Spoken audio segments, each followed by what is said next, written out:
என்றென்றும் நான் நேசிக்கும் மருத்துவ சமுதாய சொந்தங்களுக்கு இனிமையான வணக்கங்கள். நான் உங்கள் நாகை மாவட்ட மருத்துவர் சமுதாய மகளிர் அணி செயலாளர் அகிலா ரவிக்குமார். தேச தியாகி மதிப்பிற்கும் பெருமதிப்பிற்கும் போற்றுதலுக்கும் வணங்குதலுக்கும் பெருமைக்கும் உரிய தியாகி எஸ் விஸ்வநாத தாஸின் 80வது நினைவு நாளில் அவரின் நினைவுகளோடு 4 நிமிடம் பயணிப்போமா? விடுதலை பெற்ற தேசத்தை காண தனது நடிப்பாலும் பாட்டாலும் மகத்தான தனது போர்க்குணத்தாலும் தொண்டு செய்த மாபெரும் கலைஞர் தான் தியாகி விஸ்வநாத தாஸ். மறைக்கப்பட்ட மாபெரும் ஆளுமைகளில் ஒருவர். இவர் காலத்தில் இவருக்கு இணை சொல்லத்தக்க நாடக கலைஞர்கள் இந்திய அளவிலே கூட மிக சிலரே இருந்தார்கள்.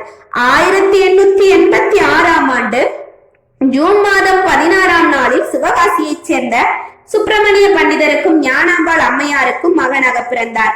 நம் மருத்துவ வகுப்பை சேர்ந்தவர். சித்த மருத்துவத்தை தமிழர்களுக்கு பிரயோகித்து நோய் தீர்க்கும் பணியை செய்த நம் வகுப்பை சேர்ந்தவர்.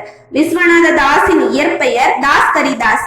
பாட்டனூரான திருமங்கலத்தில் திருப்பாவை பஜன கோஷ்டியில் பாடுவதற்காக தாஸின் இசை பயணம் தொடங்கியது. சட்டன இசையின் நுட்பங்களை பிடித்துக் கொண்டு தாஸிற்கு மிக இயல்பாக கைவந்தது இந்த கலை.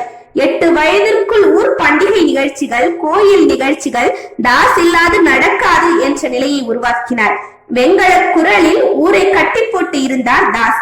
வரலாற்றில் மறைக்கப்பட்ட ஆளுமை. சுதந்திர போராட்டத்தில் தனது அனைத்து சொத்துக்களையும் இழந்து 29 முறை நாட்டிற்காக சிறை சென்ற தமிழன் தியாகி விஸ்வநாத தாஸ். இவரின் நினைவிடம் சென்னை மாநகராட்சி வடசென்னை புரசைவாக்கம் சிக்னலில் அருகே உள்ள ஓட்டேரியில் அமைந்துள்ளது. வீசிய அம்பென வீரம் பேசி நாடக தொழிலில் நலிவுண்டாக்கி நாட்கள் பாதி சிறையிலே வாடியவர். 1940ஆம் ஆண்டு கடைசி நாள். அரங்கமும் தயார் நிலையில் இருந்தது. அண்ணனும் தயாராகிவிட்டார். ஆண்டின் கடைசி நாள் அன்று அவருக்கு கடைசி நாள் ஆகிவிட்டது. டிசம்பர் 31, 1940 தியாகி எஸ் விஸ்வநாத தாஸ் நம்மை விட்டு மறைந்த நாள். நாடகமே வாழ்க்கை என சொன்ன சொல் நம் நாதருக்கே சரியாக இருக்கும். நாதர் அவருடைய திருமுகத்தை பார்ப்பதற்கும் நல்ல புரட்சி பாடல்கள் கேட்பதற்கும் கூடிய கூட்டம் பல. பாடலில் புரட்சி ஒலி கேட்டுவிட்டால் மேடையில் கைது செய்ய காவலர்களும் காத்து கொண்டிருந்த வேளையில் தாசரின் இதயம் துடிப்பது நின்றது. கூடியிருந்த ஜனமெல்லாம் கண்கலங்கி நின்றது. பிரமுகர்கள் விஸ்வநாத தாஸுக்கு மலரஞ்சலி செலுத்தி அவர் அனைவரும் கூடி வந்து அழகு மலர் மாலையிட்டு நினைவிலே நின்றவருக்கு நீங்காத விடை சொன்னார் தியாகி எஸ் விஸ்வநாத தாஸ்.